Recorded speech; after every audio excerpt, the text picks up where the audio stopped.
What up, everyone? This is my reaction to or my thoughts on the Shrek 5 trailer. I'm gonna say this. Why did they have to change Shrek's design? He's been in 4 different movies now. His design has barely changed through any of those 4 movies. They just made him look nicer because animation got better, but it did not change his general design. But in the 5th movie, they did a lot of changes. I can still tell it's Shrek because, again, he's been in 4 movies. But why did they have to change it that much? It's not a huge change. Again, I can still tell it's Shrek, but you can notice the changes, unlike in the other movies.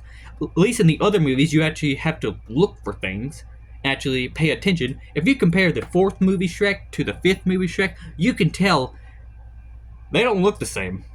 Then we have Donkey. Why did you have to change Donkey? And why did they give him a little bit of hair on his head? He's a donkey. He don't need that little bit of puffed hair to make him look like he has a haircut.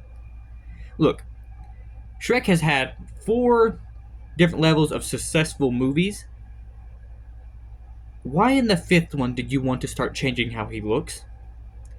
Look, if you look at the Puss in Boots The Last Wish movie, you have Puss in Boots. He looks the same as he would be in the other Puss in Boots and the Shrek movies. It's just they improved on his design. They didn't change it, they improved it. But what seems like they did in the Shrek 5 movie trailer, I'm not sure if they're going to change it in the movie or not, but in the trailer, you can still tell it's Shrek, but he is ugly compared to what he used to look like. I know Shrek in general is ugly, but I prefer his old look than what they did in the 5th trailer. And I also don't like how they changed my boy Gingerbread Man. I do find it funny what they did with the gumdrops, but they didn't need to change how he looked. He's a gingerbread man. I'd also like to bring up this point. What happened to Shrek's 3rd kid? Did she just get retconned out? And if I'm not wrong, I'm pretty sure it's the daughter who got kicked out of the 5th movie. I'd also like to bring up this point. In the trailer, it never showed Donkey's wife or his kids. What happened to them?